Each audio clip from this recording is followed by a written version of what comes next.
அஸ்ஸலாமு அலைக்கும் friends. Friday நம்ம இவ்வளோ பார்க்கலாம். கருப்புளுந்து வச்சு சூப்பரான பிரேக்ஃபாஸ்ட் அன்றைக்கி வந்து ப்ரிப்பேர் பண்ணியிருந்தேன். கூட தேங்காய் பால் கருப்பட்டிலாம் போட்டு நல்லா ஹெல்த்தியான பிரேக்ஃபாஸ்ட் வந்து செஞ்சுருந்தேன். தேங்காய்லாம் துருவி போட்டு குட்டீஸ்க்கு வந்து நெய் ஊற்றி கொடுக்கும்போது ரொம்ப விரும்பி சாப்பிடுவாங்க. இன்ஷால்லா அடுத்த வாட்டி நான் செய்யும்போது உங்களோட ரெசிபி வந்து நான் ஷேர் பண்ணுறேன். அப்படியே ஆஃப்டர் வந்து லன்ச் வந்து ஹஸ்பண்ட் சிக்கன் வந்து வாங்கிட்டு வந்தாங்க. சிக்கன் பிரியாணி செஞ்சுக்கணும்னு சொல்லிட்டு 12 மணிக்கு கரண்ட் வந்து போயிடுச்சு. போனது வந்து வரவே இல்லை. நானும் கூட சிக்கன் பிரியாணி ரெசிபி வந்து ஷேர் பண்ணலான்னு வந்து நினச்சிருந்தேன்.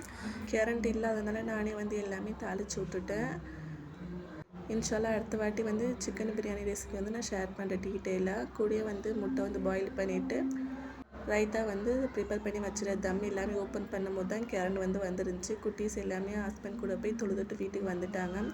வந்தோடனே தம் உடைச்சிருந்தா வீடே மணக்கிற அளவுக்கு சூப்பரான சிக்கன் பிரியாணி வந்து ரெடி. நல்லா உதிரி உதிரியாக சூப்பராகவே இருந்துச்சு பிரியாணி. அல்ஹம்துலில்லாஹ்.